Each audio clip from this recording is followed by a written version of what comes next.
Good evening, everyone, and welcome to today's edition of The Big Debate. The debate today will be between the big debate, Tres Catorce and Amabo Cecilia. So I will be one of your moderators today, and the other moderator is going to be Omar Bayen. One of our guests, Tres Catorce, is here while we are currently waiting for our other guests who should be joining us in a moment. In the meantime, I would let Omar introduce himself as well as introduce Tres. As soon as our other guest is here, she will be introduced as well before we get into the debate. So, Omar, over to you. Good evening, ladies and gents. I'm Omar Bayen, and I'm no stranger to the platform, The Big Debate. Like Dr. Terence Agbo said a couple of seconds ago, we are waiting for Ms. Cecilia Amabo before we can start. We have Tres Catorce already, who seems to be born ready. He's here, he's waiting. So I'll be your co-moderator, and I'll be asking both candidates or both debaters some questions as well. Good. So we've tried to call Ms. Cecilia Amabo, she's not picking up. So we'll give her a few more minutes, see if she turns up, then we'll go straight right into it. So please, our audience, be patient for a few minutes. And while we are waiting for Ms. Cecilia, I would like to say a few words of wisdom. Today's debate will be thrilling if it happens. It will be controversial, and overall, it will be educative. The objective of the debate is to engage our audience, and such that both our audience as well as the moderators as well as the contestants will learn a thing or two, because both of them will be discussing a topic from a different perspective with alternative views. So we'll have to learn a bit on how they view this topic. Recall that the debate is not a courtroom where declarations are made. Neither is it a parliament where policy statements are made. We are not here to make any policies. We are here to debate, to discuss, to share ideas, and to educate each other. In a debate, it is usually the discussion of controversial views. We therefore demand respect. Respect to our audience. Respect from our audience as well. More specifically, respect to our two contestants who have sacrificed their time, studied a lot, extensively to get this exchange. We also demand that both of our contestants respect each other during the debate. We do accept diverse views, because even in the then West Cameroon in the 1950s and 1960s, we do understand that there were a plurality of political parties. Some with all the political parties were fighting for, had different objectives.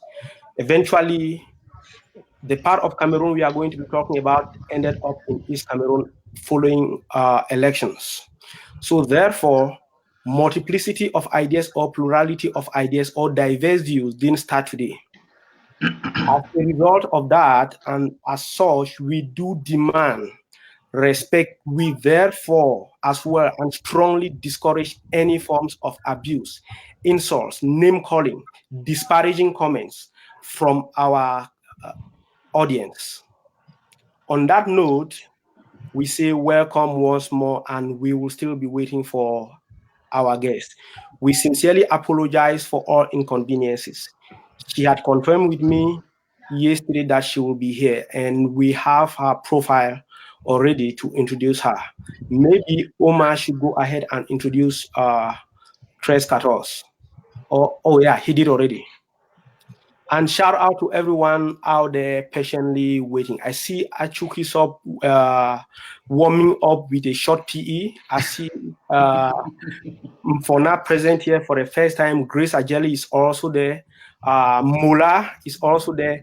Shout out to Abu Free as well. Okay, thank you, Abu Free, for keeping us informed that she is coming. She should have texted us anyway, but we'll be patient. Shout out also to Mabel. I know you are always there. You are always the first person. So we are still waiting. We please do accept greetings from our co-moderator of last week, Mbole, as well as our PRO who does extensive amount of work in the background, Ndip Ayuk. We do accept greetings as well, and shout out to Frun Nix, who have been doing a very awesome job in animating. So thank you once more for your patience. And maybe while we wait for our That's a very good point you made, Dr. Terence, about respecting each other. Let me just add that if you feel strongly about a particular issue, because right here on this platform there is no wrong or right.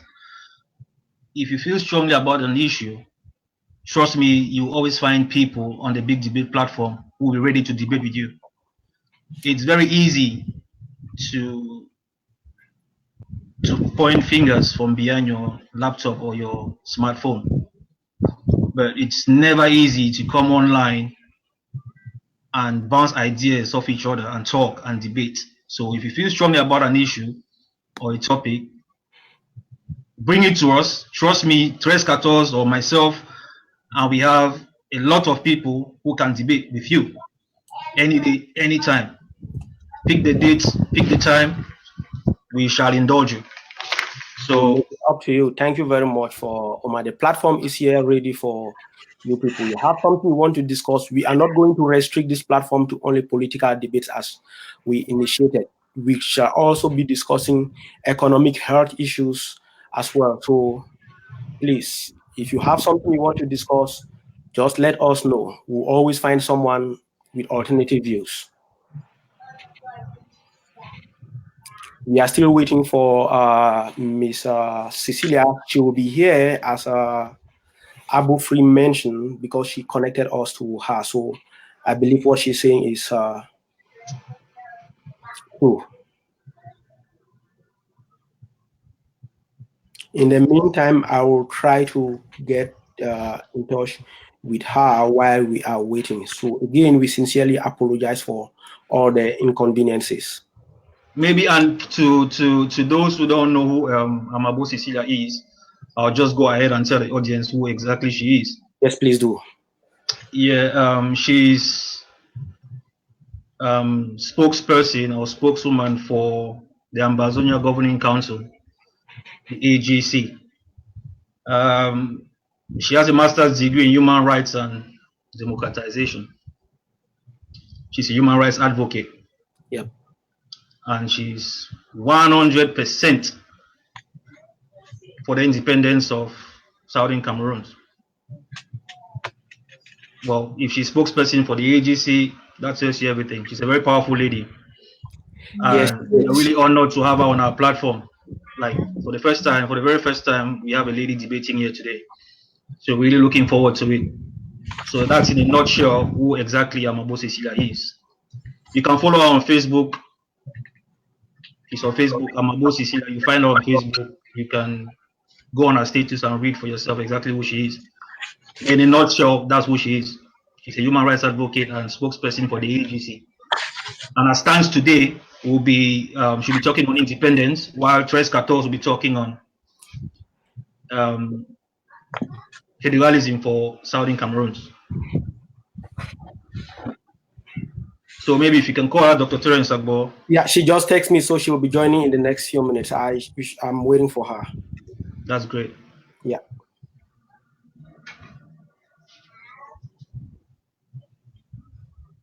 Tres Catos, thank you for your patience. To be expected. Thank you. Appreciate it. Thank you for the introduction.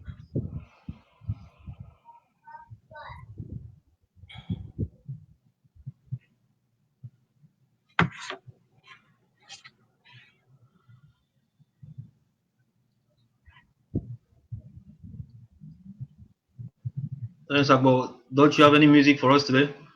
Of course, I do have music. Come on, you shouldn't be asking that. Okay. There is only one legend in Cameroon music.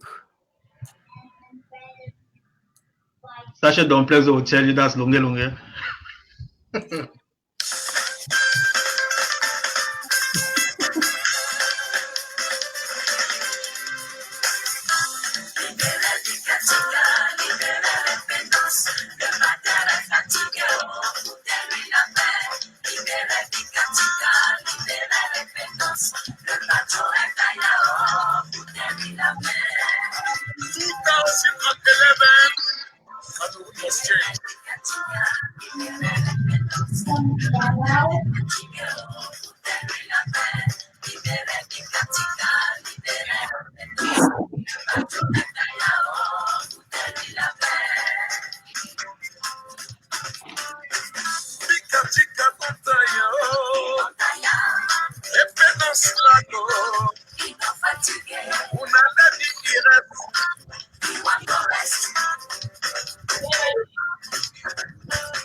Turn down the volume, Dr. The Amazonia get a little more.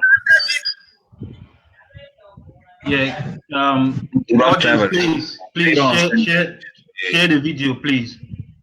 You'll connect in a second. So we draw with Nai. Wider audience. Yeah, Trace, I think you also saw the message that she said she asking for the link. Yes, it was in the group of message I exchanged between you both. All right, she's texting now right now. Yeah. All right, you want to send her a message on her Facebook just so? I did. Yeah, I sent a message on her Facebook. I sent a message.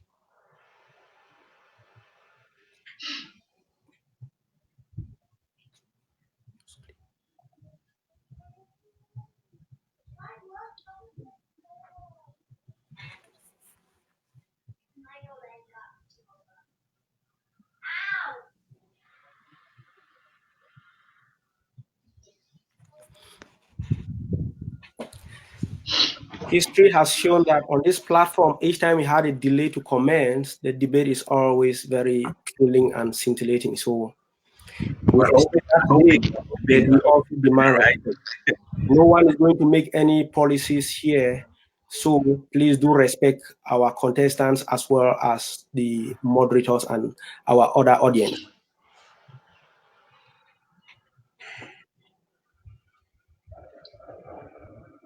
Is she going to be here anytime soon? I believe she's reaching out right now, so she's asking for the link. So we've kind of guided her to on what to do. Yeah, I think for you guys who do click, because I use the computer, I believe the link is just click and go, right? If you click on the link, you should be good to go. Okay, cool. All right, so just give me a second. Okay, she's not here, because if she's here, I will have to get her in. So the link you sent out, just make sure you send her another one. Like, click on her name in particular and send it to her. I've sent it to her on her private message on WhatsApp. I've sent it to her on the same message with you, and she's here. But okay, so you have to click the link. You have a message. You have a message on your Facebook message, Cecilia. I can see her. She's here. Yeah. Just click on the link and you will get connected. Like my resident woman of God, Elise says, patience is virtue. So everyone is waiting. We sincerely apologize. As Elise commonly says, man proposes, God disposes. So I believe I'm going to dance with her today. She will be very excited that I said that. Chris. Yes, sir. Can you call her? I think she's here. Can you call her and ask her to click on the link? I just saw a live comment. She's here. Just give her some time to connect. Give her some time. Yeah. It's okay.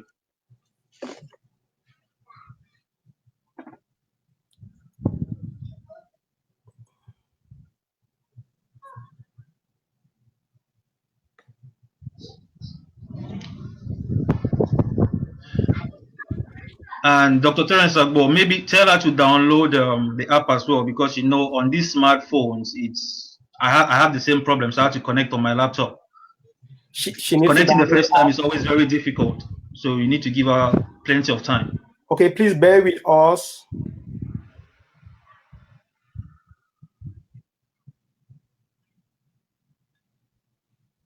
It's hard to connect the very first time.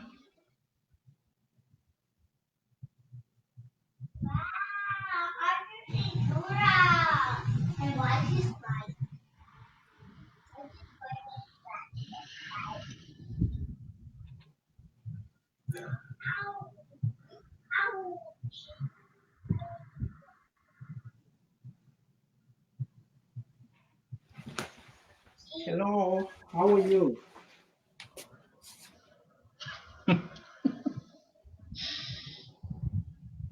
Yeah, someone just told me you may need to download the app. That's what I've been told.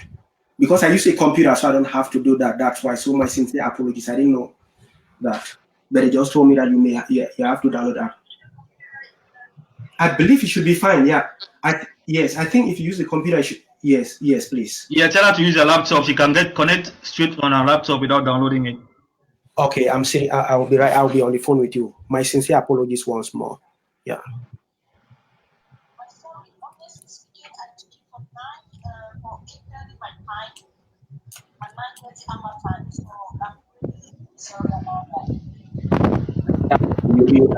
When we start, as soon as you join, you can just apologize to the audience. I mean, yes, yeah. So that's okay.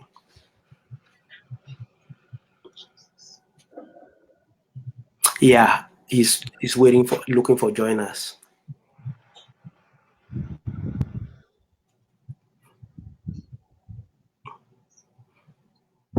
Yeah, that's okay. She's right here. You guys can see me on the phone. I'm holding the phone here so that you guys know I'm here with her. So yeah, all the professional rant are saying that she's run away. She definitely didn't. She's right here. Yeah, it's okay. I'm just being sarcastic. No one said that. That's just me.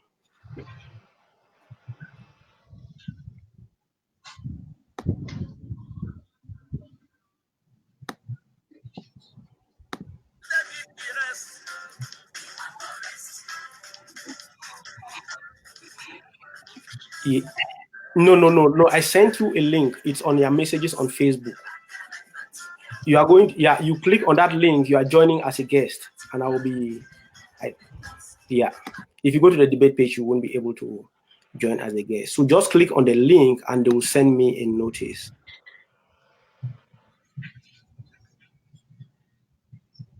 Yeah. I can. Just give me a second. Yeah. Let me send it. Just hold on.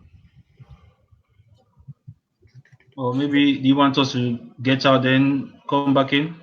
No, she's trying to log onto her computer. So I want to send her the link as a message again.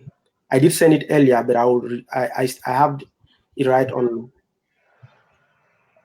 Oh no, I haven't sent. I haven't. Just give me a second.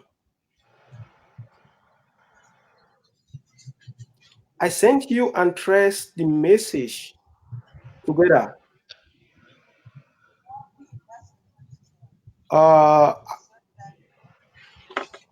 Amabo Cecilia B. Or do you have another name? I just sent it again. Yeah, that is. I just sent you a message now.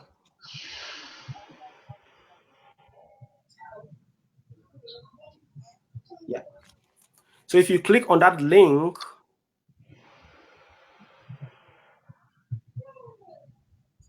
just let me know when you do.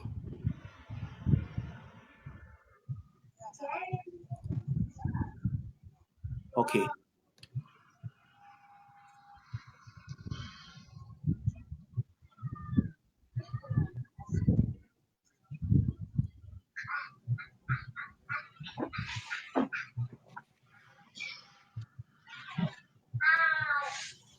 Shout out to everyone out there being patient. Shout out to Sam Nyambi for being online for the first time. I know he's watched previous editions of the debate, but he's mostly been watching the rebroadcast.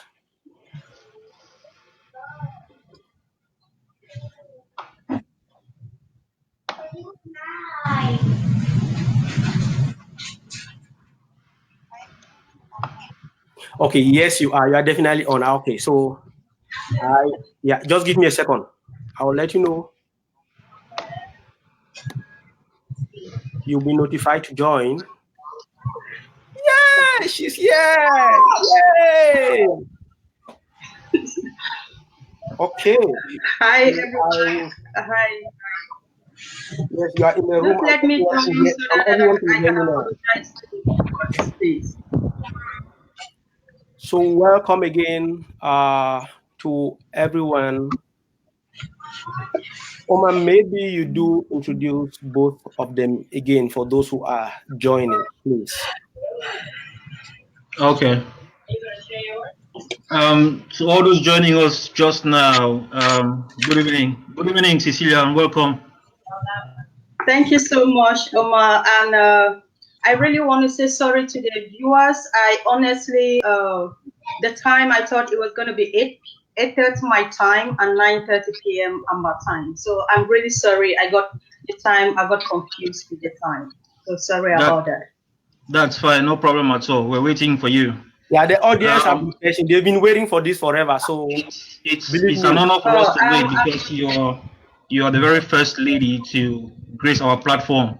So thank you very much for coming out here today. Yeah. So I was just telling our audience a few seconds ago who you are, and we understand that you are a human rights advocate. You've got a degree in a master's degree in human rights and democratization. So human rights basically your expertise.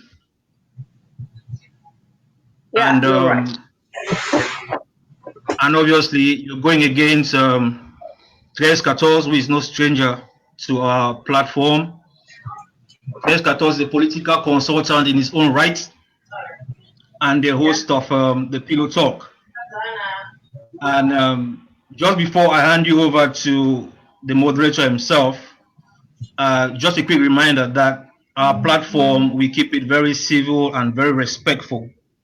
So you've got no reason, you're a powerful woman, you've got no reason to be intimidated by 3 men over here. So not at all. That's not in my vocabulary. Since the audience have been waiting, I'm not going to keep them waiting any longer. So thank you very much, Cecilia. Thank you, Tres Catos, for joining us. And I'll hand you over to Dr. Terence Abo.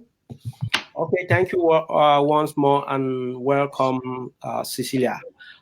We are very sorry for the little confusion. We sincerely apologize to our audience as well. So, ladies and gentlemen, get ready for the popcorn. A big debate is about to start. We know these two people are very, very strong people. And the format today is going to be a little bit different from the other days. So we are going to ask the same question to our two contestants. Because we definitely know they have very diverse views, they are going to have different follow-up questions. Omar will be asking most of the follow-up questions to Cecilia. If need be, I will get him. And I will focus more on Tres Catos. And the questions are not from far away. The topic of the debate itself has questions in it. So I am going to start with you, Cecilia. This is the first time you are joining our platform. Tres has been here. He's one, I would say he's one of the people who pioneered this forum or the big debate. So if you don't mind, the first question goes to you. And the question is was right on the flyer, which is, what is the way forward for the Southwest, the current Southwest and Northwest regions of Cameroon? Outright independence or federation? Thank you very much, Dr. Go. And Tres, hey, I've been kicking your ass in a video like forever. So this is the real thing now. And I want to use this opportunity again to thank you all for inviting me to your platform to talk on this all important topic. To go back to your question, I just want to say the way forward right now for the current situation in Southern Cameroons is an outright independence. I stand strongly for that. I believe for that, and I know that is the only solution for the current crisis in Southern Cameroons now, with a lot of reasons, which of course we are going to come into it if that is going to come in subsequent questions. But if you also want me to bring them out now, I would also love to do that. I would say you start. Because you still have like 3 minutes to talk. Yeah, you could go ahead. Go ahead. You still have a lot of time. Go ahead. Okay, great. Like I said, the only solution for the Southern Cameroons crisis right now is an outright independence, because the people of Southern Cameroons have a right to self-determination, and they have been living in annexation, in a second annexation for a very long time. And I think they have reason to restore their independence, and that they have done already. We know that Justice Frederick Ebong did this already in 1999. He declared the restoration of the independence of Southern Cameroons. This was repeated by Barrister Godi Dinka in 1984, and Comrade Sisiku Ayok Tabe did the same last year in 2017. So I think that the only solution to this problem is an outright independence, because the people of Southern Cameroons they have the right to their own self to enjoy their independence, because they are a people that have been recognized by the international community since 1954. So I think that outright independence is the only solution. They tried federation and it failed them. And they have been living with Cameroon for the past 57 years. And as a people, I think they have a right to be a country of their own.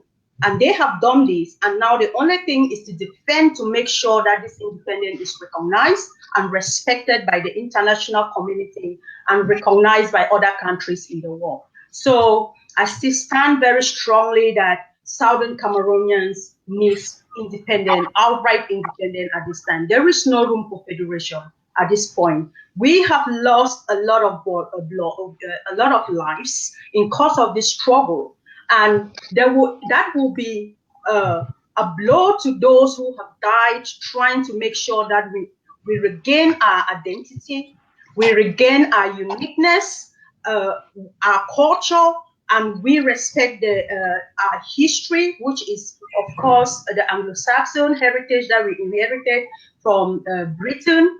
And I think that if we come today to start talking about federation, it's actually something like a fallacy to me, because we tried it before, it failed. And the only solution to this, to stop the killings, to respect each other, is an outright independence. Cecilia, you got 1 minute. Okay, I'm saying that the only solution right now is an outright independence in Southern Cameroons. There is nothing like federation or decentralization or whatever.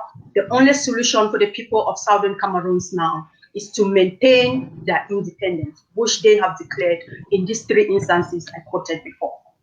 Okay, thank you very, very much. That was some stuff. So I'm going to ask you this. We already have the question. So what is the way forward for the southwest and northwest regions of Cameroon? I call it Cameroon with the UN. And why do you think that is the way forward, ideally? Thank you, Mr. Moderator. Thank you, Omar Bayan. And thank you, Cecilia. Your status in the Amazonia since it's a fictitious country, it's a cyber country, it's a virtual country, I'm going to call it an organization for good measure, since we don't have, there's no actual country that we can look at and say it's actually Amazonia. So it's going to be a cyber country for this debate. And being that you're an integral part and a sport, it's an honor to have to debate you on this. Now, to answer the question, before I get to the way forward, there are a few things that you did mention. You mentioned outright independence, and you cited a few names. I was taking that. You said Comrade Ayok Siseko, who was the former leader, the self-declared leader, because we don't know who voted for him, who's in the jails of Cameroon right now. He declared independence. We don't know his authority. You just don't wake up and declare independence. Godi Dinka, you mentioned him as well, and one other person.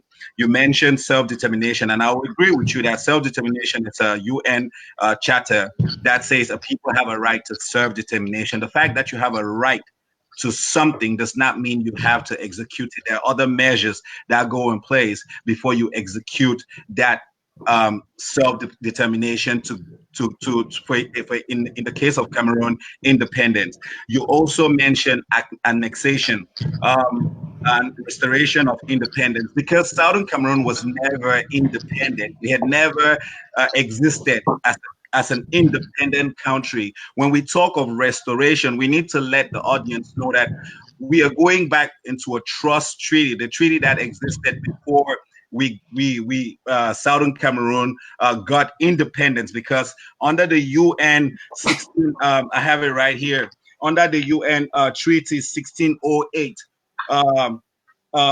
Southern Cameroon was only able to attain independence. There was a referendum that happened that was approved by the UN.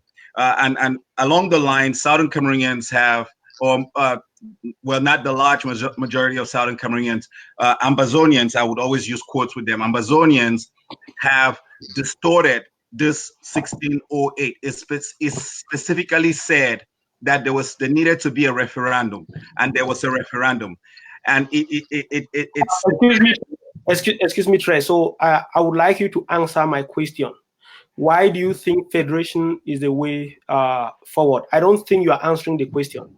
Like I said at the start of my statement, she made a lot of things that needed to be addressed, and then I would answer your question. Okay. I need to address what she said and then answer your question. It would be hardy to just answer your question and not correct some of the things that the lady, Mrs. B, had said. So I was on the point of restoration. Either we are going back to the trust treaty that the UN had, and that England had over us, and I don't think England is going to accept to take us again under her control, because we were never an independent people. Now, the people recognized by the international community, I really don't know what that means, because there is no country as Amazonia. So the international community does not recognize any country as Amazonia. Okay, now to answer your question, why does federation work?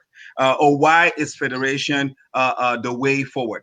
I am a firm believer that once you are faced with a problem, you don't run away. You try to tackle the problem and resolve the problem. I live in a country that's 400 years old. I live in the United States of America. It's 400 years old. And America has faced cessation. It's not the first time. And they did not just secede because it comes up. The state of Texas always wants to secede, but it's not going to happen, because we will sit at the dialogue table and we will try to solve that problem. So once there's a little problem, this is the first conflict that has actually really happened in Cameroon. And the first course of action is for a sect of people who call themselves Ambazonian to actually run away. I think that adults come together, sit on the table, and chatter a way forward, because it means if they go and form that little country, if they're granted their independence and they go and form that country, you can rest assured there's going to be problems at some time. Maybe between Northwest and Southwest, right, which are the two regions that make up that particular country. So once there's a problem or a conflict between Northwest and Southwest, they're gonna say, no, I want to go my separate way. I need to be my own little country, or maybe I want to go back and join the larger Cameroon. So what is best? As difficult a situation it is, let's come together, sit on the table as adults, and charter a way forward. And the way forward is gonna have to be federation, or in a lesser situation, regionalism. But federation is my best option because it still gives you autonomy.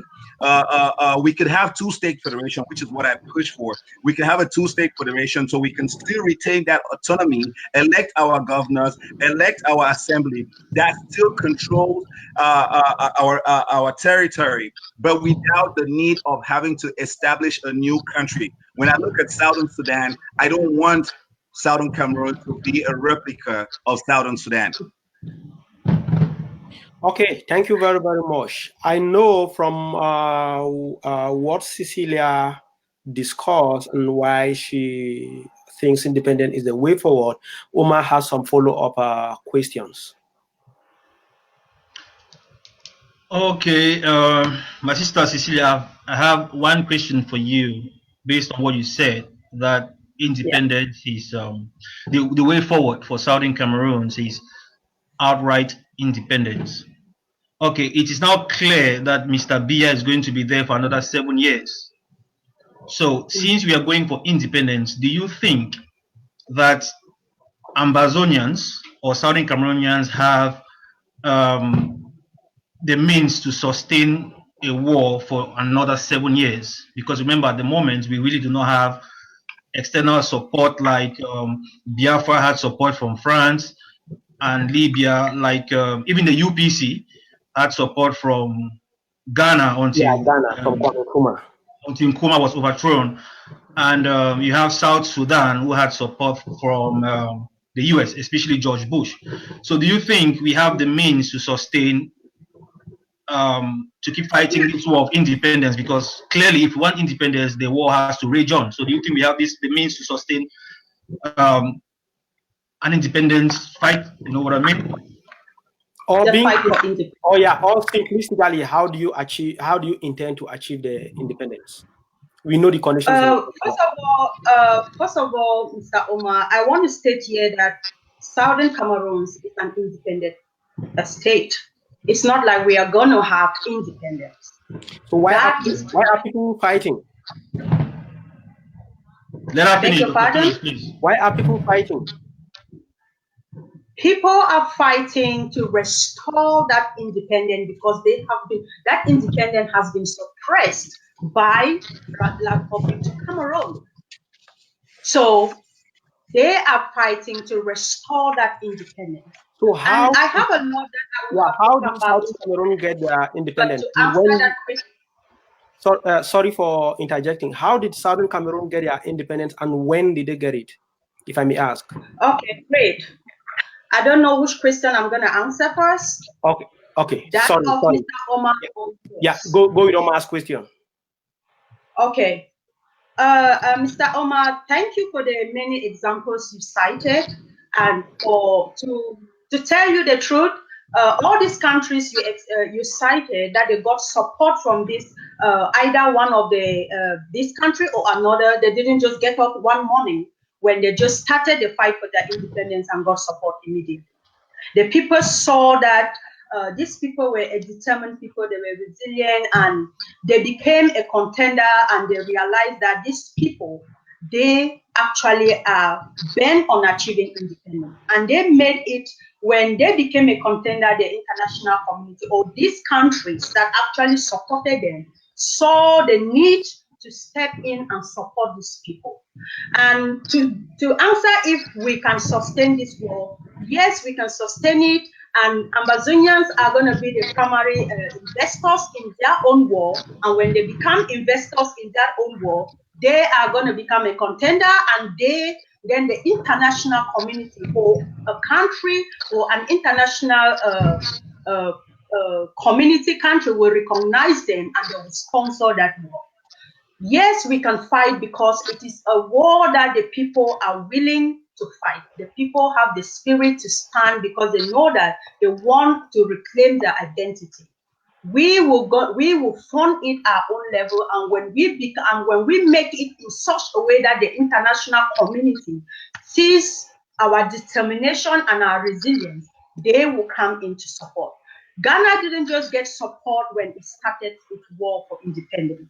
Yes, they went through by themselves before the international community came in. The other countries you cited didn't get up the same morning that they decided to fight for the restoration of their independence and got international support. No, they didn't just do that.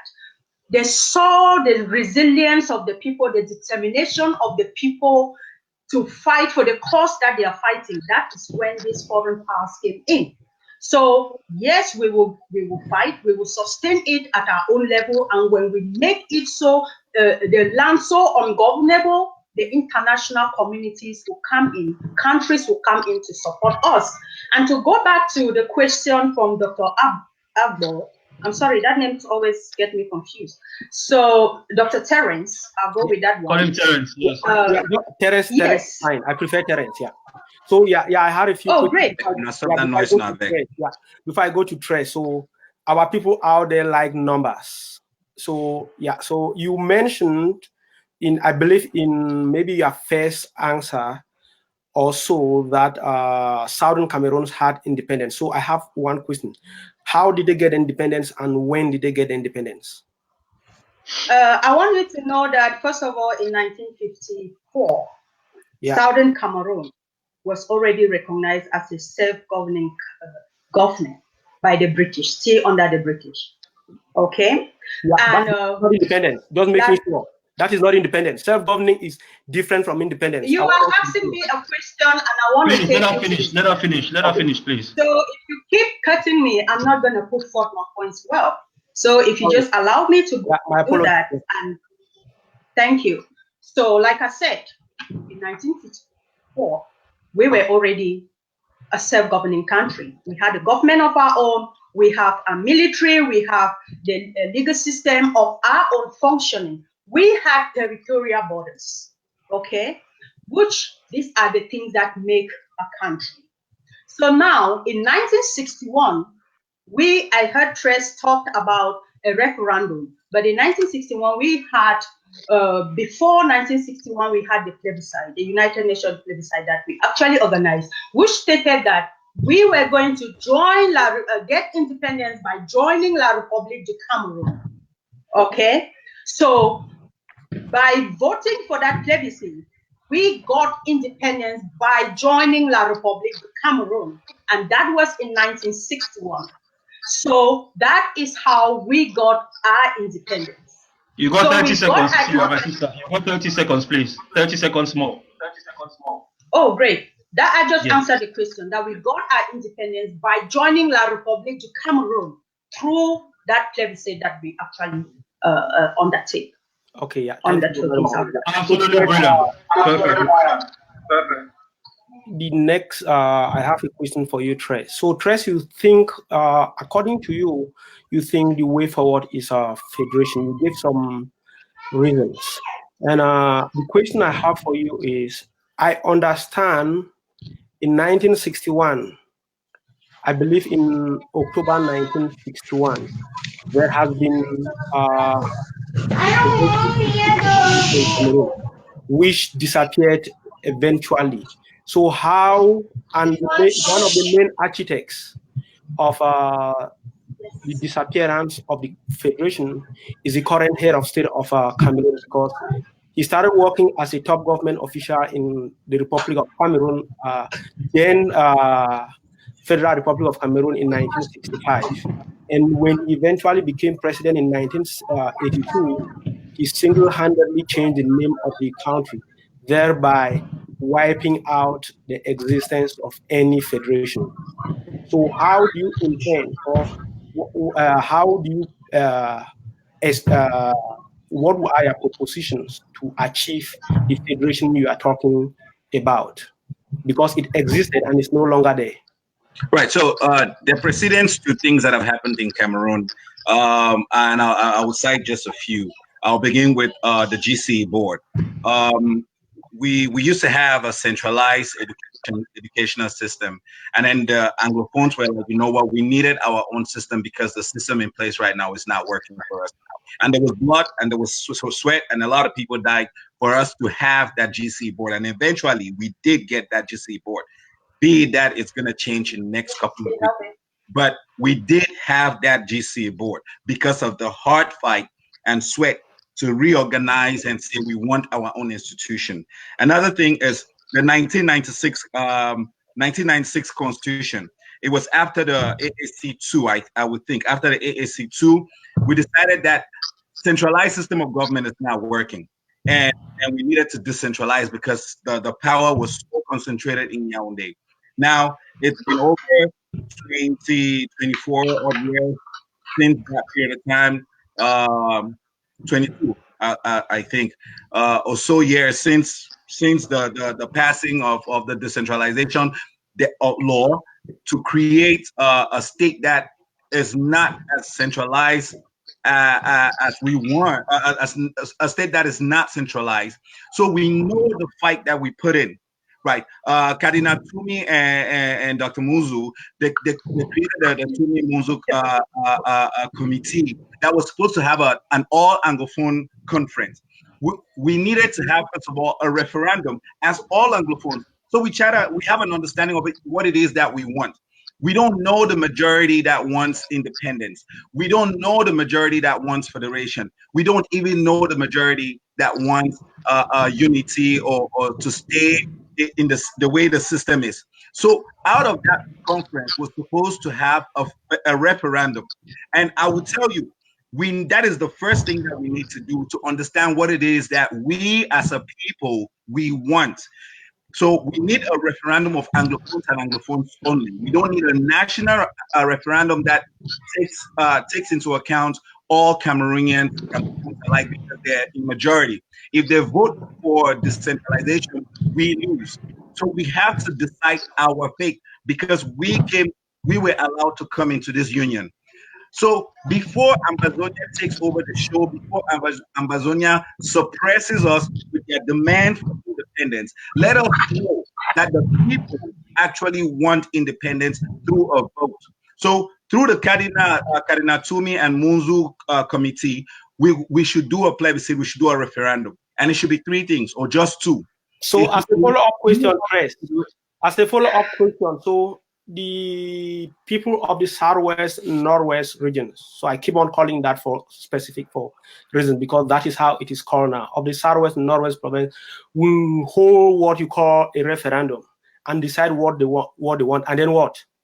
So once we decide that we want independence, if for example they decide that they want independence, then everybody is supposed to align and join Ambazonia. But until that point, right, we cannot all be on the Ambazonian bandwagon. So if they decide that they want federation, then the push has to be a national dialogue. And we tell then the BR CPDM failed regime, because it is a failed regime. We must say Ambazonia is existing today, and this war is existing today because you've got 30 seconds, bro. You've got 30 seconds. What happened to the first federation that was?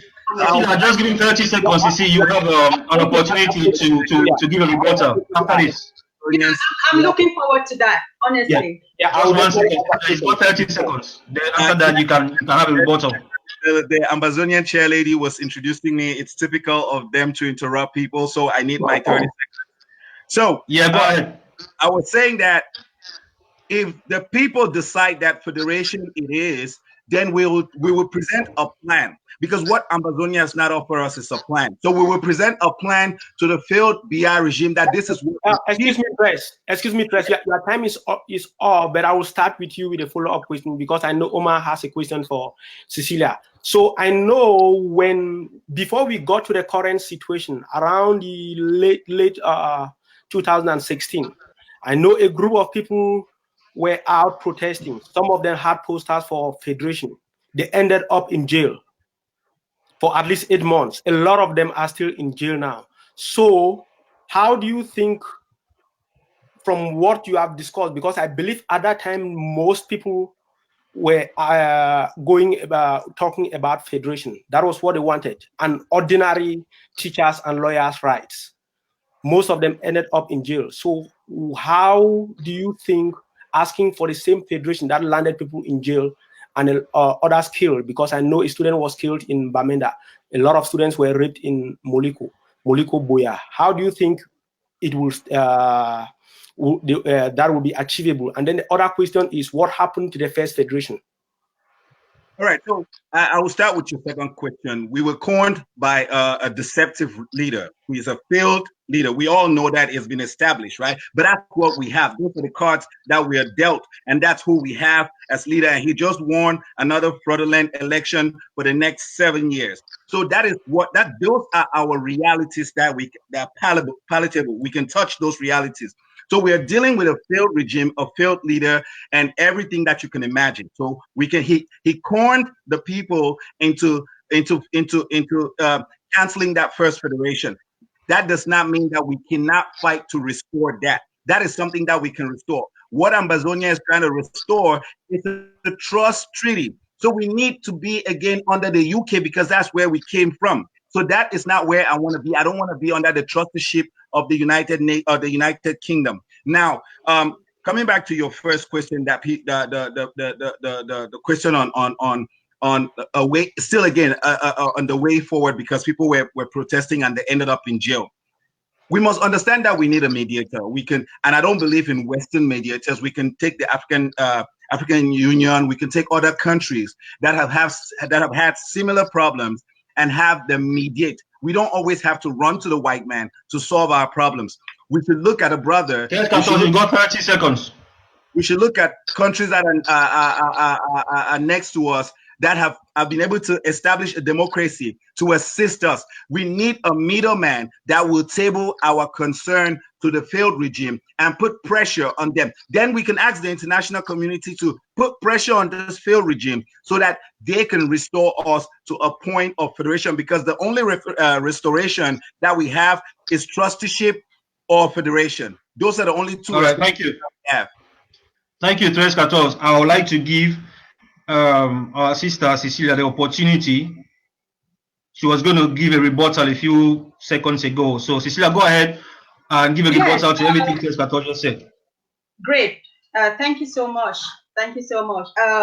First of all, 314, I just want to let you know that you don't federate with people like La République du Cameroun and succeed. The first federation came, it was supposed to be like a federal united Republic of Cameroon, bringing these two countries together. Don't forget what happened. You cannot federate with people like La République du Cameroun or any people with French heritage. You don't. And besides that, when you say we need we now need people to come and mediate, we need a mediator.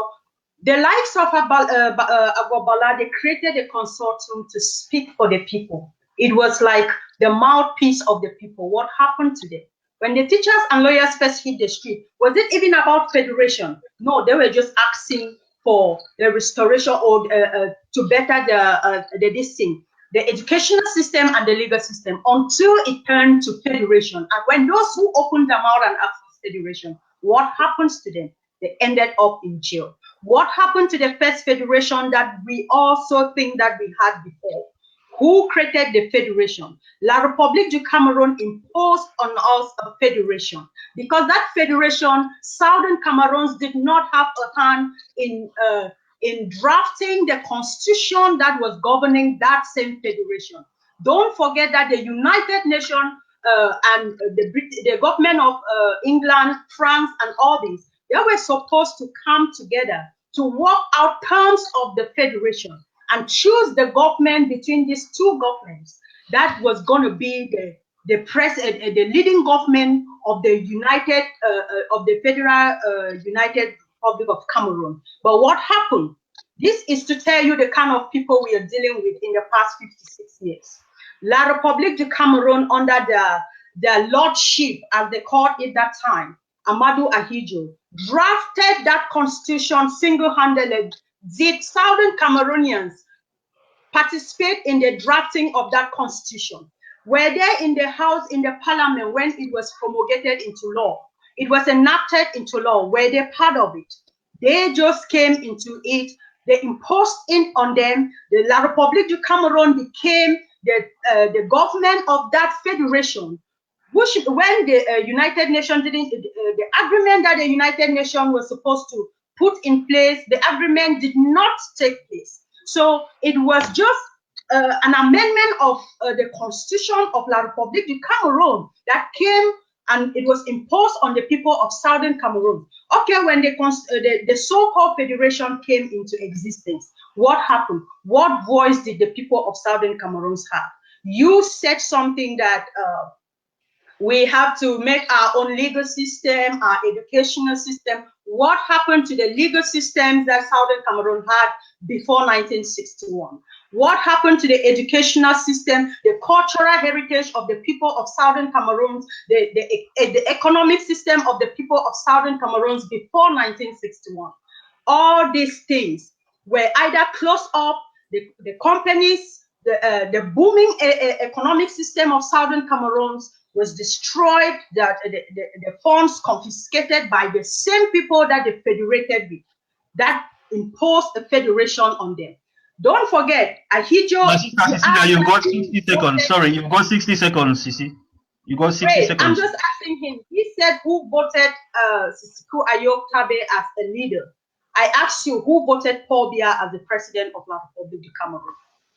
Because you and I know that Ahidjo came on the stage on the 2nd of November 1982, and he told the people of Cameroon that it is with honor that I am introducing to you what?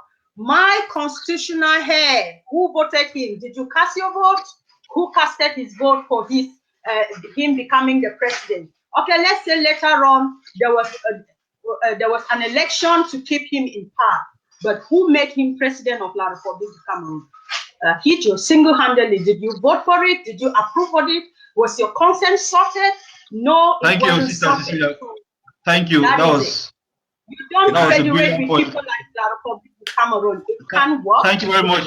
Thank you very much, Cecilia. It can work now. Yeah. So, Omar, do you have a question, or can I ask a question? Can I address what a few things that she just said before? You can give me a few seconds. Just go ahead.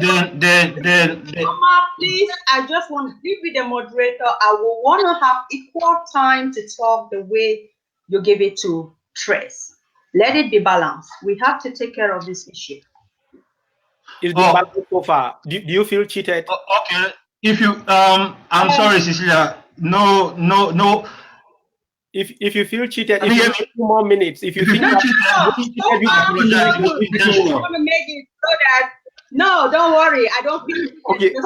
I'm gonna let you go. Because we still have time, so if you think that we have cheated you by we have plenty of time to address all your concerns, Cecilia. Don't worry about it. We'll handle it. If you feel it's not intentional.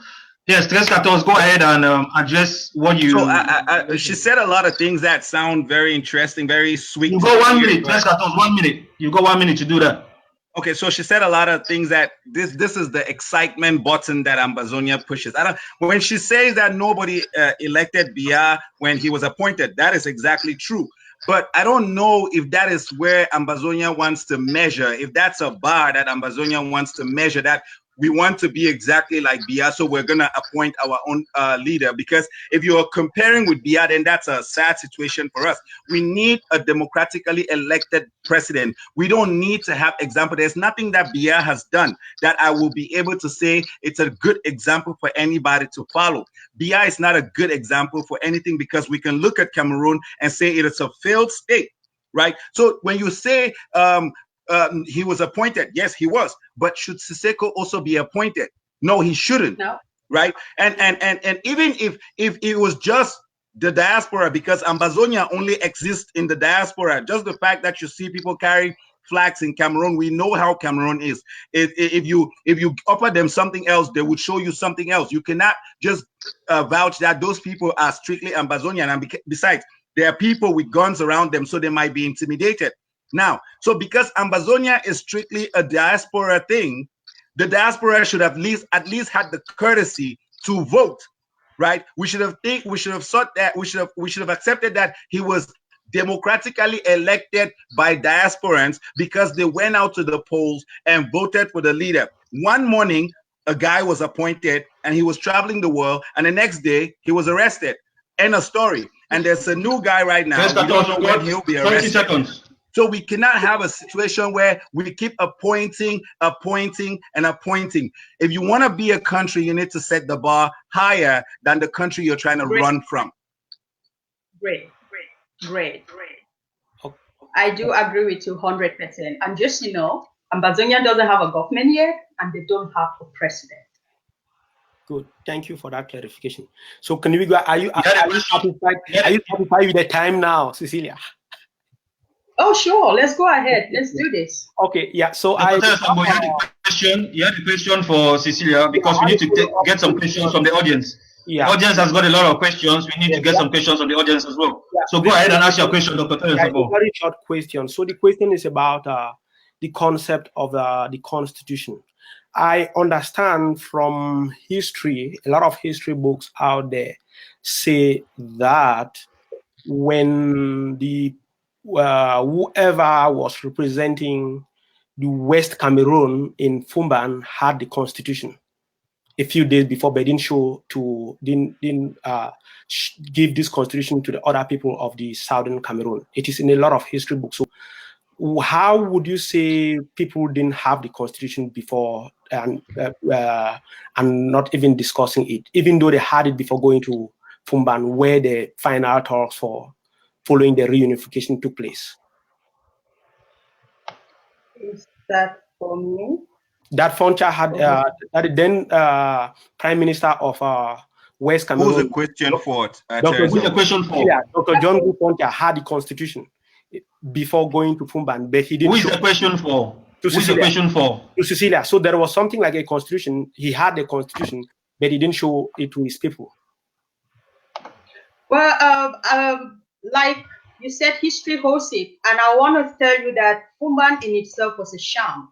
And if Foncha had a constitution and did not present to the people, it's because the terms of the constitution did not work well and did not reflect a federation. If you have a federation, the two parties come together, they draft the constitution, and they put the two parties, they decide what enters into the constitution. You don't single-handedly draft a constitution and then you want to impose it on people. John Foncha holding back the constitution and not telling the people it's because the terms of the constitution were not workable. They didn't work for Southern Cameroons, and there was no need to adopt such a constitution in Southern Cameroons. Fumban itself was a sham. That is all what I can say in respect to that question. Okay, thank you very much for your response. So now we increase the time for questions for the audience due to popular demand. And so Omar has a few some questions from the audience. We will start. Okay, my first question, Cecilia, is for you. That's been specifically directed to you from Mfona IG. And his question is, you are spokesperson for the Ambazonia Governing Council. Basically, who is leading the fight in Ambazonia? Who is the leader of Ambazonia? Is it the interim government or the Ambazonia Governing Council? How does it work? Do you want to throw more light on that, please?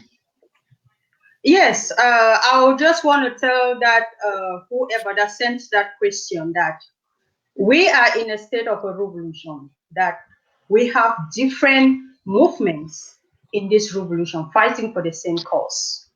Ambazonian Governing Council is one of the nationalist movements, just like IG is one of the groups fighting for the restoration of the independence of Southern Cameroons. The IG has its own leader, which is Dr. Sako Ekome.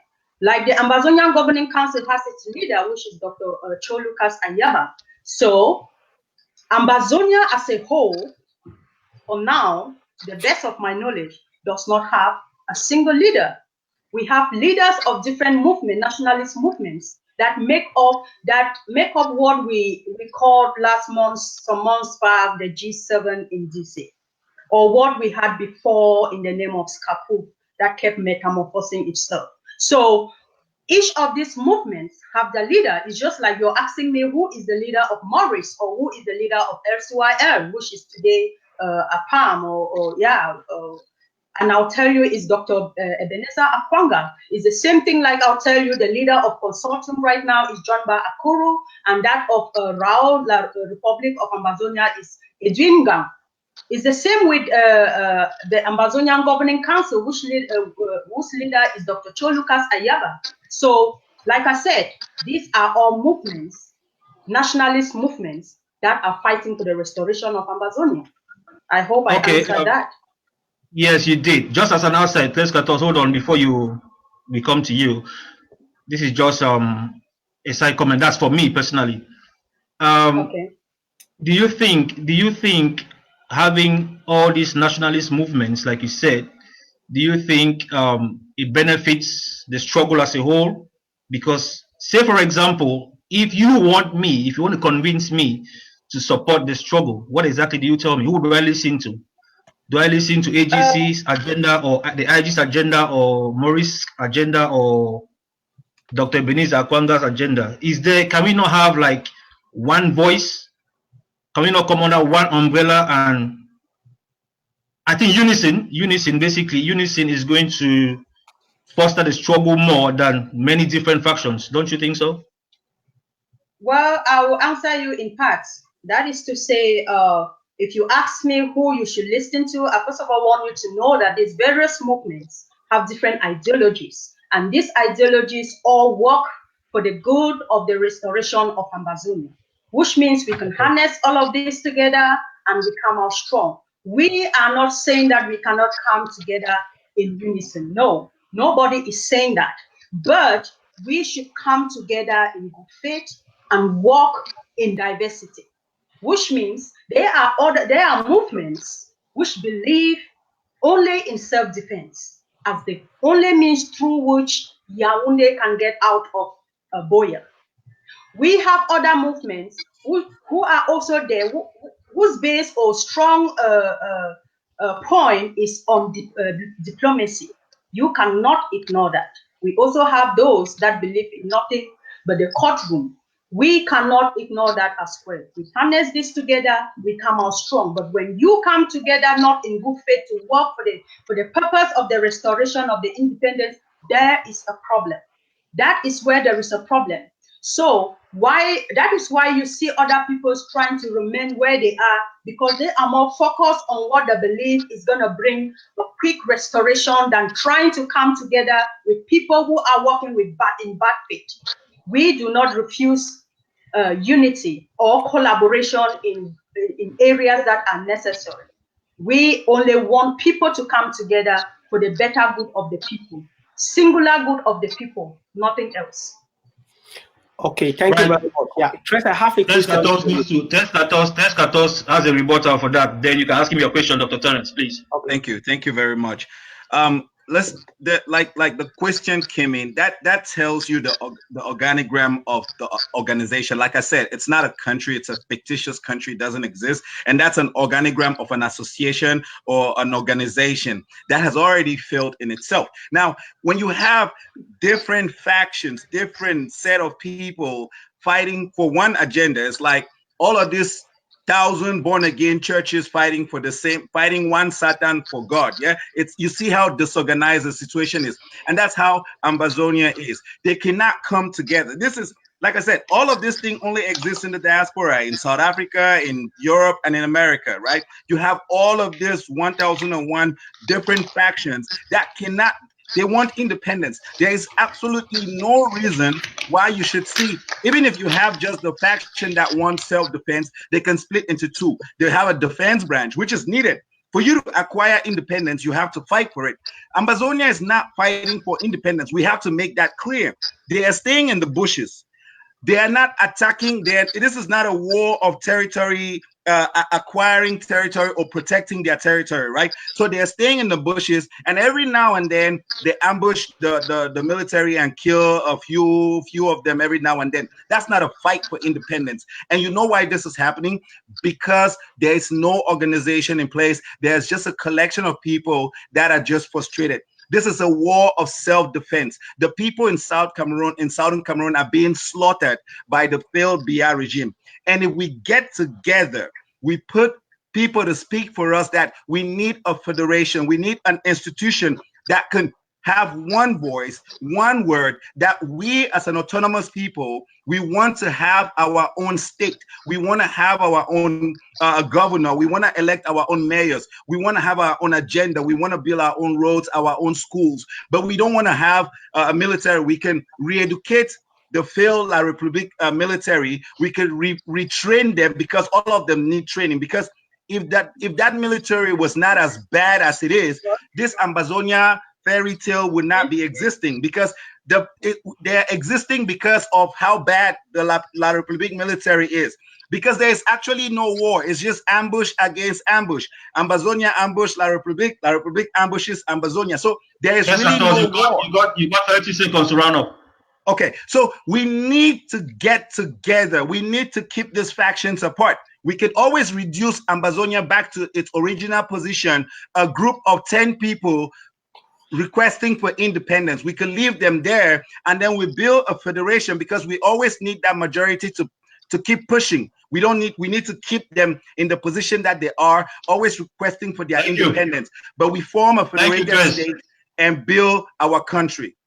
Okay, Cameroon. Yes, thank you very much, Tres. Yeah, so I have a question for you.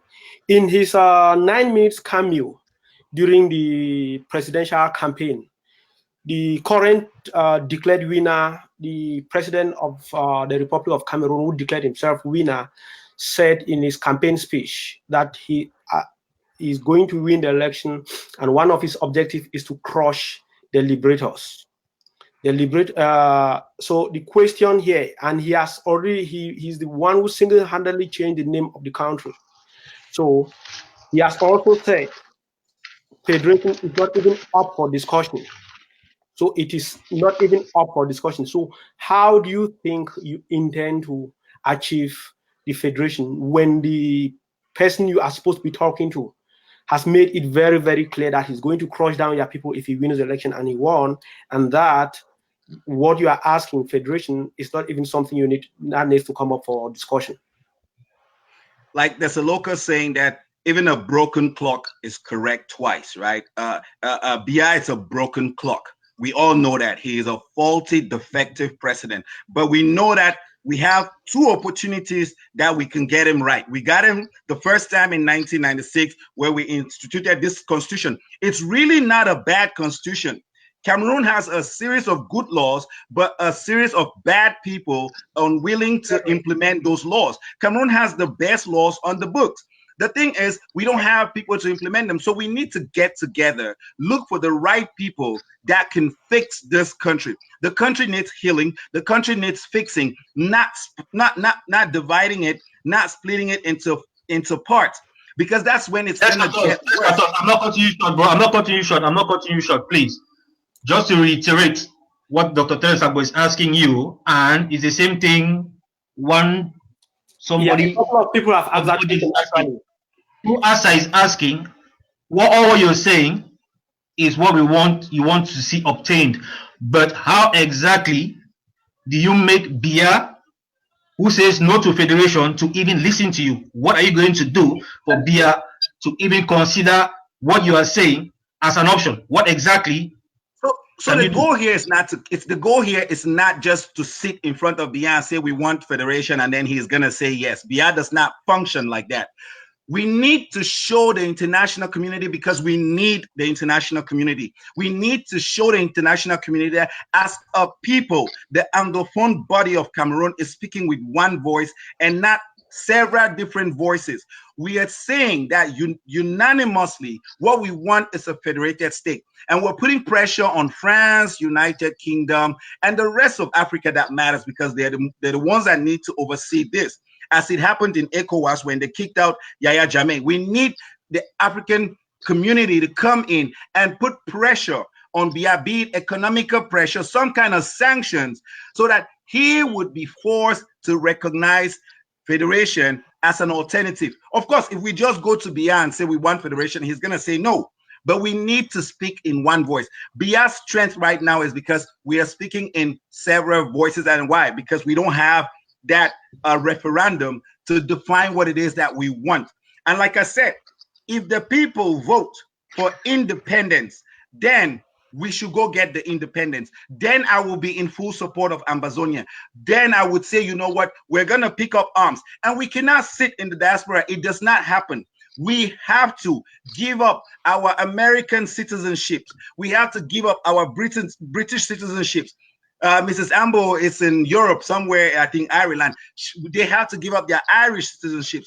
Everybody has to give up their citizenships and return to Ambazonia to fight that war for independence. It's not a war on Facebook. It's not a war on social media.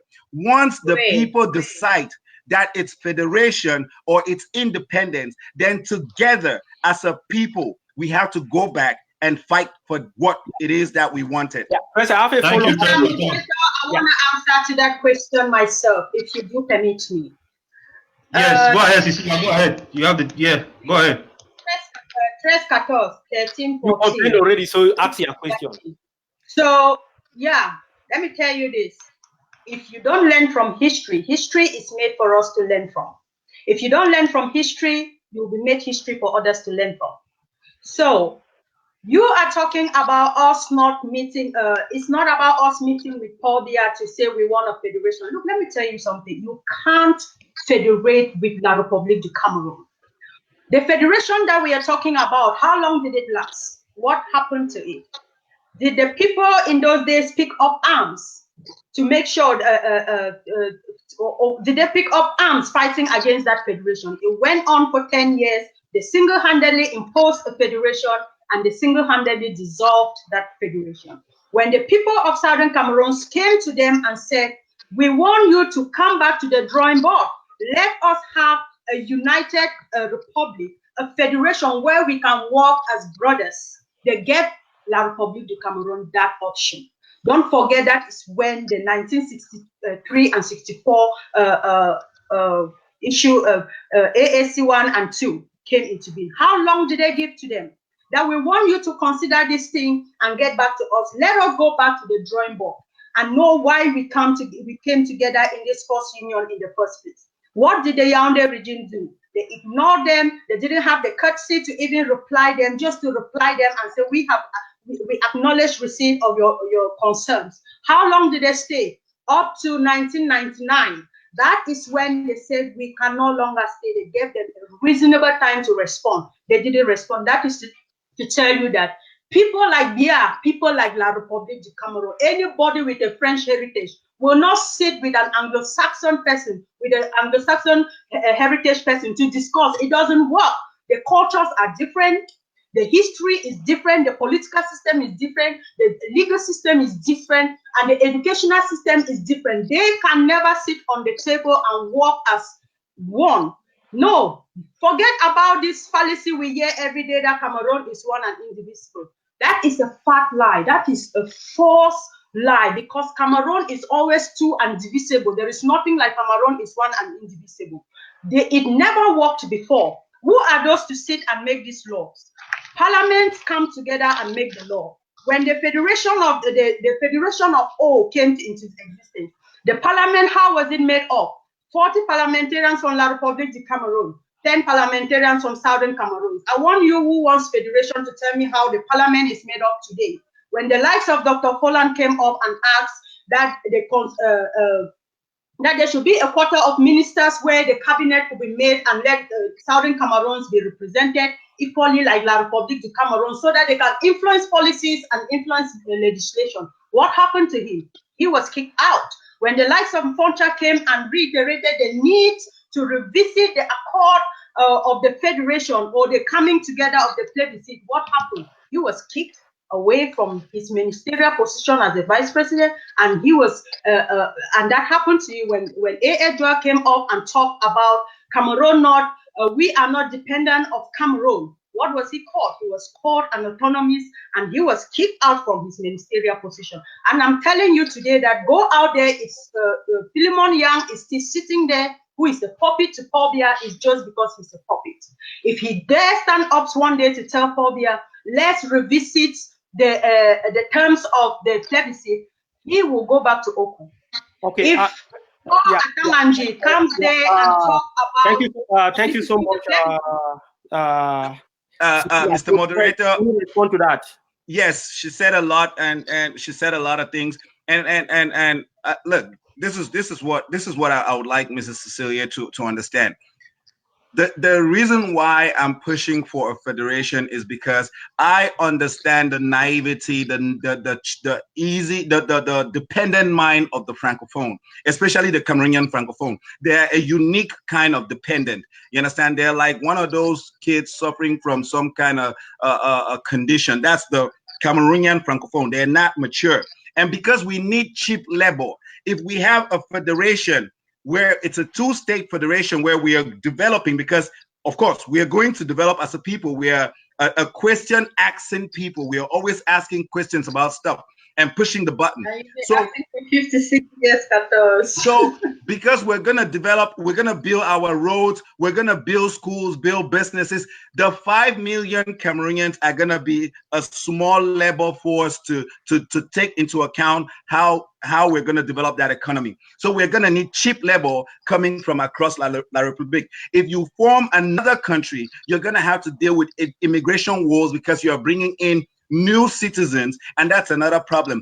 But if we just bring cheap labor from La République, because of course they are easily driven and they're dependent, we can build an economy on the backs of Francophones. So that's why I'm pushing that we should have a federal state where we push our agenda in our state and they can be dependent. I'm not going to be worried about what is happening in Bolova. I'm not going to be worried about what is happening in Bafsam. I'm going to be worried about what is happening in the Northwest region and the Southwest region. I want to see business. I want Buea to be a business hub, but I also want to see free travel. I want to be able to go to the far north and visit Wazapak without needing a visa. You think that's a possibility? You think that's something that we can get? No.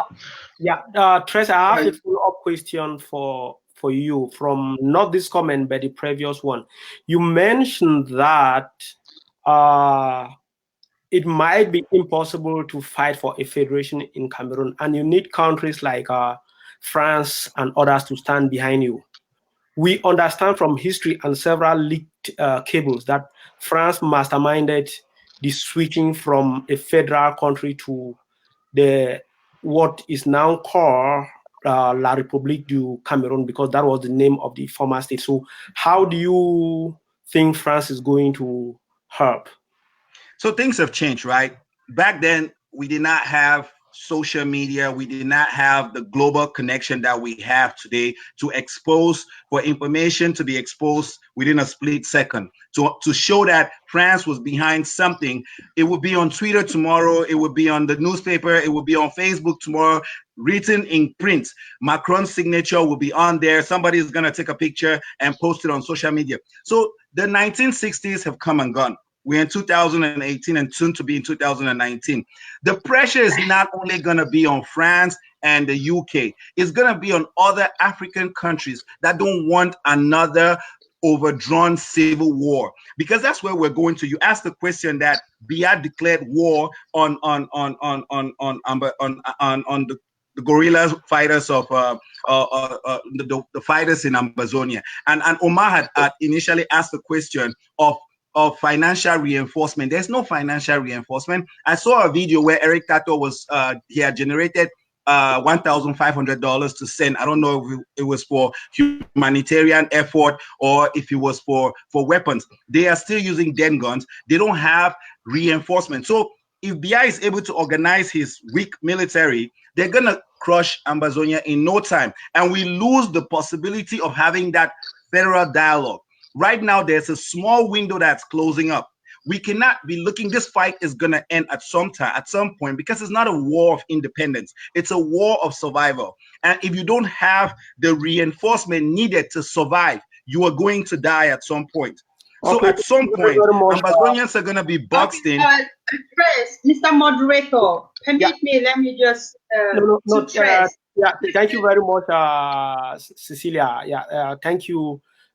Tres, we'll take a small break, and then we'll come back with the last part of the debate. You guys have done a very brilliant job, and I believe everyone who is watching out there, especially those who came early, didn't waste their time waiting for you. So we'll have a short break, and then we'll come back with the last part of the debate, which is usually proposing solutions. That will be solutions to minimize loss of life. That will be solutions to, maybe there are a lot of people living in the bushes right now, how they can get some food, or even healthcare as well. And most important to this debate particularly, I would like you guys to suggest and propose solutions to education. This is the third year that kids are not going to school.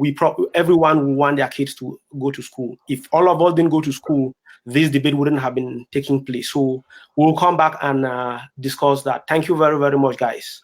We'll be right back. Thank you.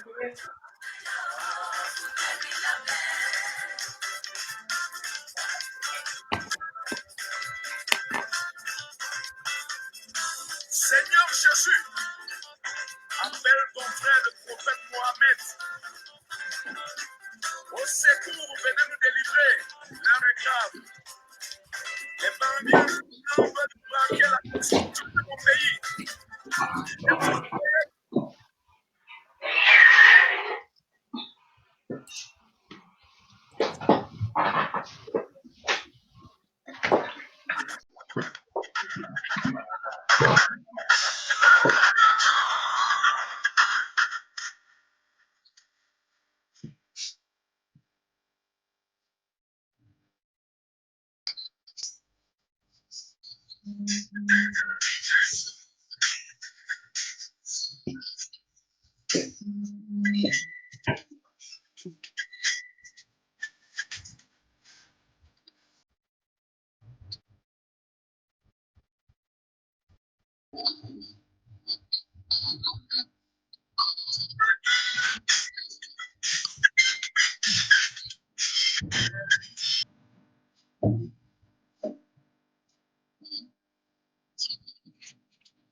Different view, glass water back. Yeah, boo boo. You don't even drink for show to a dead professional.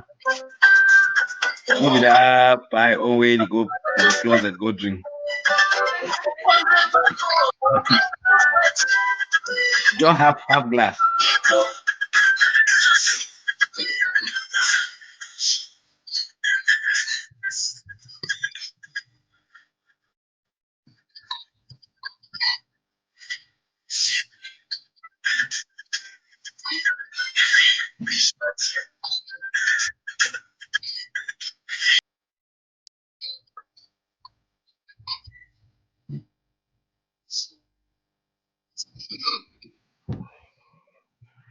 Okay, everyone's still there.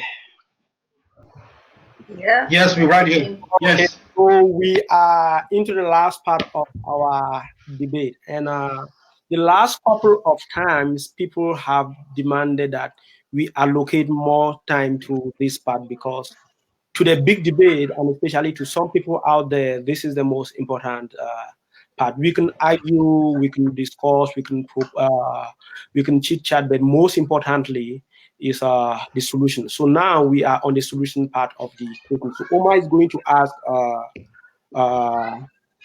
Ms. Cecilia the question on solution in terms of solution for education, healthcare, and minimize the number of people dying. And I will tackle Tres. So Omar, over to you.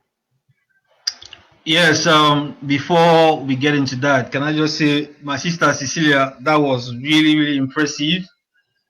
I'm not trying to patronize you in any way. You came prepared. And one thing I retain from you is a quote I might have to use on somebody in the future. You will be made history for others to learn from. That was funny. Anyway, like Dr. Terence Agbos said, on our platform, we are solution driven. Great. At the end of, before we finish our debate, we try to look for solutions on how to minimize the number of deaths back in Ambazonia. Like we all know, we have a lot of people in the bushes. We cannot bring back the dead, but what exactly can we do to help these people in the bushes? How do we feed them? How do we, children are not going to school. What exactly do you propose to minimize the number of deaths? Thank you so much, Omar. And yes, children are not going to school, and the villages keep being razed down by the same La Republic military, and that, in other words, means the humanitarian situation keep worsening, and the number of IDPs keep escalating, as well as the refugees. The question: how do we take care of them? We thank fellow Amazonians who, out of their goodwill, of course, it's a responsibility they owe to themselves and to their fellow comrades, who are helping with the internally displaced person, the IDPs we have in the various beaches of Amazonia. We have the likes of the Ayapo Foundation that has been doing an incredible job. And what can we say? We just want to encourage every Amazonian who is living in a comfort home out there in the diaspora, that you owe it a duty to your fellow brother and sister who sits down there. We have to take responsibility to support these people in the various bushes. We have to take care of the refugees. We have to take care of our children. And just about education, to our children are not going to school. And I will tell you again, Dr. Terence, Mr. Terence, that education is not necessarily going to sit in the classroom. Education is acquired at home. 75% of education is acquired at home. Our parents gave us the best of education we need. We can, at this point, we are humans, we are reasonable people. We can't at this point be advocating the reopening of schools when bullets are flying up across our children's head, and you see that no parent will sit at home and be comfortable that his or her child is in a classroom somewhere where bullets fly about randomly and systematically and indiscriminately. So yes, we are suffering at this point with the level of education, because there are, first of all, no schools. When you want these children to go back to school, have we reconstructed the schools that have been razed down? Where do you want them to go? And do we now want to start encouraging trees on schools under tree like they do in Ghana? No. We want our children to have the best system of education, that Anglo-Saxon system of education that will produce future leaders and leaders who can stand and debate trespassers in the future well. And yeah, we should we are encouraging parents to know that it's the level of insecurity is high in Amazonia. We cannot send children to school just yet. We have to be able to regain our territory and reconstruct our schools and give our children the best form of education. So what we need to do is make sure, hasten and fund the war in Amazonia and chase out the occupier out of our territory and rebuild our territory and reinstitute our educational system. After all, why the teachers hit the street, that problem has not been resolved. It wasn't because of lack of schools. It was because of a flaw in the educational system. The educational system lost its uniqueness, and they came out to make sure they regained that unique educational system, Anglo-Saxon system. I'm not very sure if I answered that question, because it kind of like sounded like I didn't answer the question in my head somehow, but I don't know. Anyway, we'll let this is not actually a practical question per se. Now is a moment that we want to we know people are dying every day. We want what advice will you give to people to minimize the loss of lives? The educational question, you have answered it in your own way. Whether that is okay, it's not for me to talk here on this debate. Don't worry about it. There's no right or wrong answer. Yeah. So that's not the, and then that's not the idea of this you platform. also mentioned about the different foundations and people sending money. So maybe you covered most of what you had to say. When Tres answers the same question, if you have anything to add, I mean, like people requested that we increase the time for this particular portion of the debate, you can still talk. I will make sure this time around that you are not cheated with respect to time. Okay, so Trace. The moderating team keeps pacifying Mrs. Ambo. She's a strong lady. She can handle herself. She gave her answer. I think it's left for for the audience to judge. The moderators, you guys just need to moderate and not pacify her. Now, in response to that, you could see how Mrs. Ambo struggled to give an answer for a solution because Ambazonia does not have a solution, either to win independence or to guarantee the return of education or healthcare for anything. They don't have a solution. They don't have a way forward. And I will tell you this, for any fight of independence, the first thing is to secure your territory. And I'll give you an example. Batibo right now has been deserted. And the guys there, I think is the 7 Kata, I'm not exactly sure. The guys who are actually fighting there have actually driven the very bad La Republique military out of that zone. So you could take Batibo. Let's take Batibo as a case study. Those guys should secure the borders. Right? They should be able to protect the borders of Batibo as it is right now and guarantee the return of schools that the guys, the security on the ground, are able to control and guarantee that those kids are protected because they have pushed La Republique into the borders and La Republique is not no more in center Batibo. So, but the problem is they have no concept. The guys in America are sitting out here like me in a fancy AC driven house and just spewing a lot of things on Facebook. Batibo is a case example that kids can return to school. Life can return to normal in Batibo because the boys have driven out the occupiers. So if they have driven out the occupiers, why is Batibo still deserted? You need to, once you have pushed out the enemy, you need to protect the fort. You need to protect the home base. You need to protect the territory so that the enemy does not come back inside. And then once you are protecting from the borders, the inside of Batibo can return to business. You can return the people in the bushes to seek health care. You can now ask for donations to say, we have returned the people from the bushes. We need assistance for them to go to the hospitals. Kids can start going to school. But because and reinforcement is going to come from other villages to assist the guys in Batibo, hold off La Republique at the borders. And that will be a solution for Ambazonia. But I'm not an Amazonian and I'm not advocating for that. So I cannot speak, I cannot be answering Mrs. Cecilia's question. Let me answer my own questions now. Not the question. The question was, we just want solutions. We're talking about solutions, not a question. The question was about solution. It was a question on solution. I proposed to Mrs. Cecilia. That was a proposal Right. I was trying to let Mrs. Cecilia know that there is a way out for Ambazonians, but because they don't have a strategy, they think there is no way out. Now, coming back to my... Yes, we do have a strategy. And there is no way we will capture Batibo and then we just go ahead and open a school just immediately and allow children to go and they keep hearing gunshot. That is, first of all, traumatic. It is going to traumatize those kids.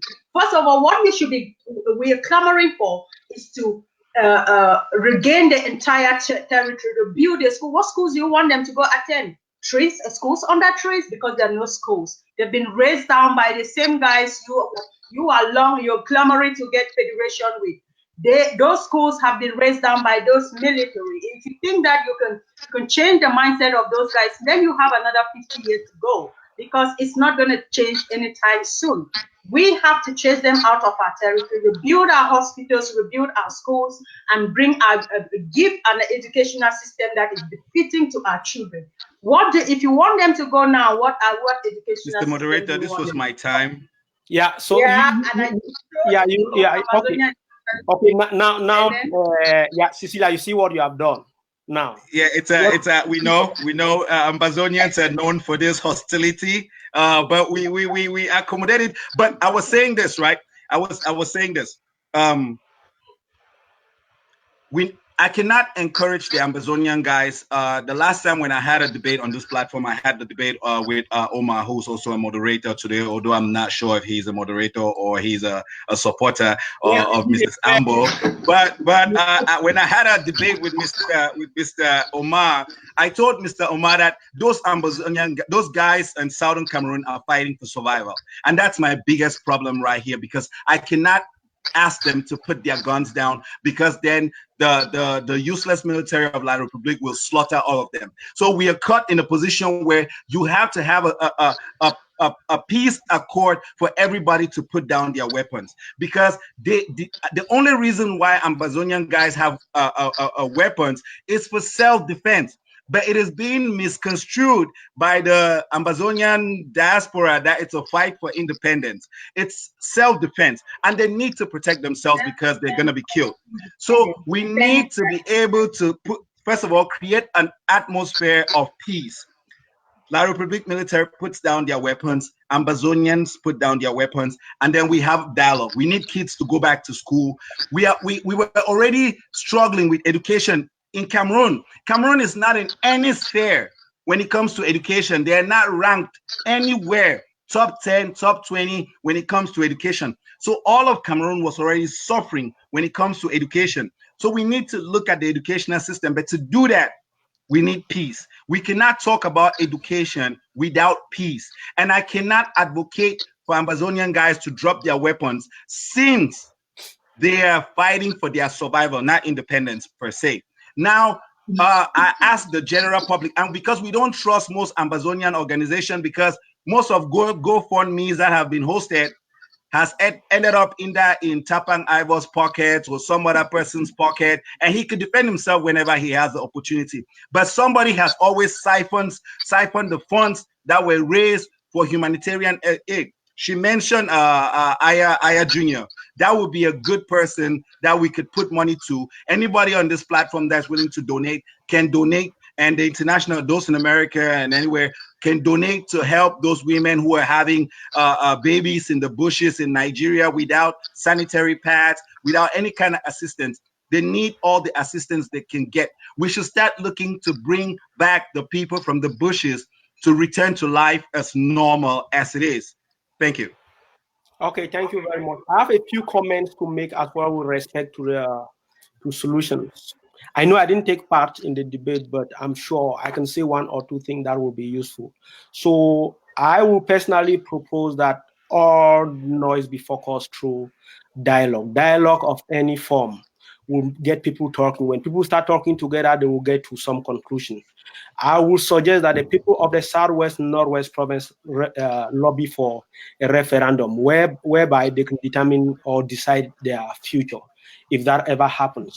I will also say, for those parents who are capable, I strongly believe education is fundamental and very important.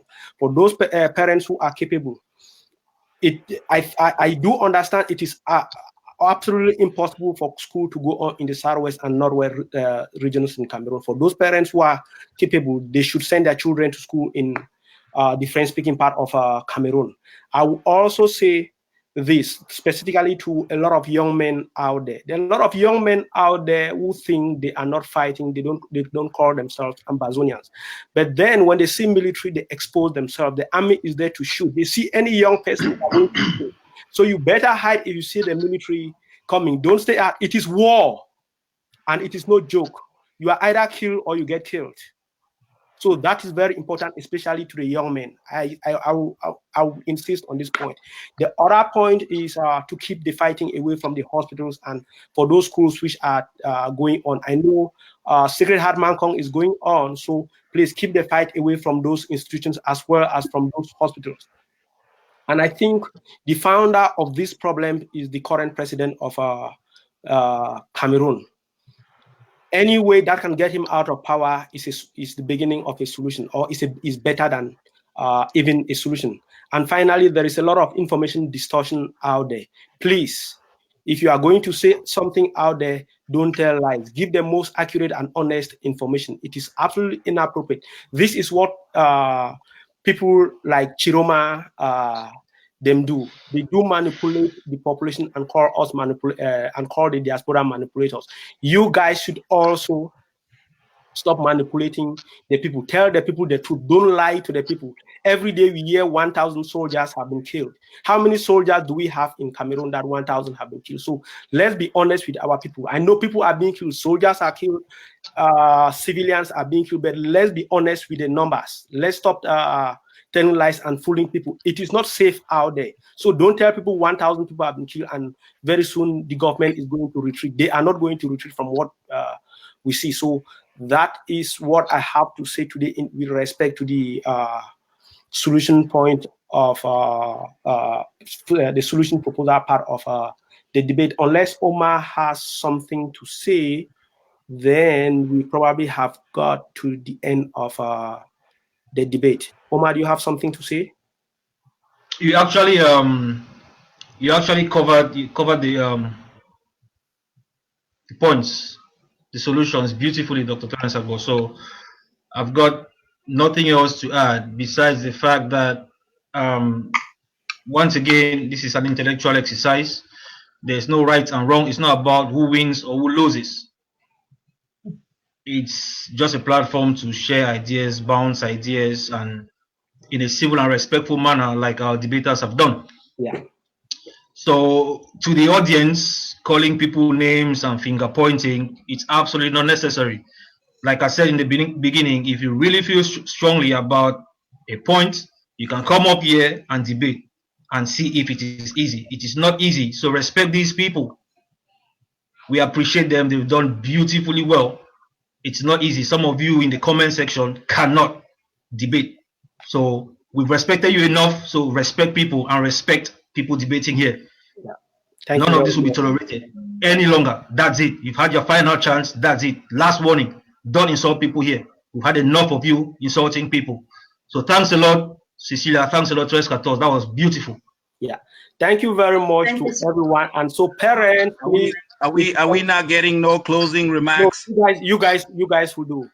Okay. Definitely do. I just had to make sure because we send your children to school in the French-speaking part of the country. And young men, stay away from the streets. Don't expose yourself to the soldiers because you will get killed. And to end the debate, let them give their closing remarks. Let them give their closing remarks. We'll start with Tres 14, then we'll go to Cecilia, please. All right. Thank you, panel. Thank you, Mr. Dr. Agbo. Thank you, Omar. And of course, thank you, Mrs. Sambo, for accepting the invitation to debate a humble federalist like myself on this platform. It's been a pleasure. It's been impressive. You're a phenomenal woman. Your ability to hold your own, it's impeccable. My closing remarks. I still don't think as a country we should divide ourselves. I think we're stronger together.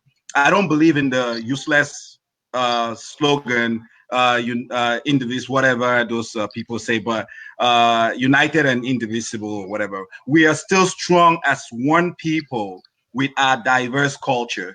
And we could have that diverse culture like Canada. I have actually taken a lot of time to study Canada. And I asked myself, why can we not model after Canada? Canada has actually had a quest for independence the last 40 years until, I think Dr. Terence, correct me, I think 2008 was the last time, or 2010 was the last time they had a referendum on independence from the French section in Canada. They have had it for the last 40 years. So this is not, Cameroon is not unique in the problem of identity trying to sort themselves. Canada has been fighting this for the last, and they don't pick up arms, they just go to the ballot, and there's always that question, should the Francophone part of Canada separate from the Anglophone part? And I think the last time was 2008 or 2010 that they decided that the ballot is not going to include that. We need to be mature, we need to be responsible, and again, until those who are Ambazonians in the diaspora, if you want the international community to take you serious, start giving up your passports, start giving up your identity, and return home to fight for what you believe. Unto such a point, then there is no fight for independence, because those boys who are fighting at some point would run out of gas. And when they run out of gas, La Republique is gonna come. And even our small asking, our begging for federation is not gonna be listened at that time. Let's give federation an opportunity. If federation fails, then I would join you guys in the fight for independence. And that's my last word. Okay. Tres Catos, you are not welcome. I believe this is my turn. And thank you very much for the opportunity to come up. And I just want to use this opportunity to encourage every Ambazonian and to tell them that they should stand their ground. That the only thing that will bring a final solution to this is to lead the enemy and chase them out of our territory. That is the only way. They will go out of our territory, and don't be worried or be worried about the assertion that nobody recognizes Ambazonia. Let me tell you this. When Kosovo declared its independence in 2018, nobody recognized it. Yes, they took the bonus and they declared their independence. And they are today being recognized. Out of the 193 countries in the UN, 110 recognize Kosovo. Out of the 28 countries in the EU, 23 recognize Kosovo. Out of the 57 countries in the Organization of Islamic Cooperation or States, 35 recognize the independence of Kosovo. So we cannot just be saying, and it didn't come in the space of 1 year. It didn't just come like that. There are many African countries, I can be listing them, that have recognized Kosovo as an independent state. So don't be frightened that there is no country that recognizes you. Oh no, they will come running. When you make Ambazonia a contender, they will come running. So my encouragement is that replace the den guns with what the guys need. Give them what they need. Rise and be your brother's supporters. Take care of them. Don't sit and be frightened. There is no way a federation can work in Cameroon. Kobia, even in his grave, will turn and say it cannot work. His spirit will haunt Southern Cameroonians to make sure that they cannot federate with La Republique du Cameroon because the systems are unworkable. The history doesn't work together. The educational system doesn't work. The legal systems, they don't work together. So there is nothing to make sure you become a people of your own. Continue, make sure that others recognize you as a people. The United Nations Resolution 1608 make you a people. So don't allow any person to influence you. And if you allow Tres Catos to influence you, that federation will work. I am telling you, go take a glass of cold water. It's not going to work. Only independence is going to solve the problem we are having in Southern Cameroon. And that will mean chasing these people out of our territory. And you and I have the duty, the responsibility to make sure that that happens. Our children will get the best education when the time comes. Yeah. Thank you. Yeah, thank you so much. Thank you everyone for your patience. We very much thank our audience. Thank you very, very much for a very, very wonderful job, Cecilia and Tres Catos. You guys did an awesome job. And I believe the audience out there very much enjoyed the debate. So thank you everyone for joining us. We have come to the end of our debate, and I was your co-mid moderator for the debate today, and my other co-moderator is Omar Bayen.